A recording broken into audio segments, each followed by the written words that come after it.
باقي دولة لما نسميها دويلة، يعني باقي يزعبطوا هكا، وهاو يتداخلونا في انتخاباتنا الأولى والثانية، دخلوا في هذه دخلوا في هذه، أو يتهدوا احنا دوك نفقروهم غير بالتحكيم الدولي، ولا اي روح حكم روح،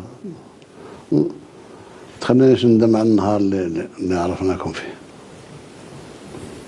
احنا نتمنى باش نزيد نواصل نكونوا قوة نتاع استقرار، قوة تاع خير.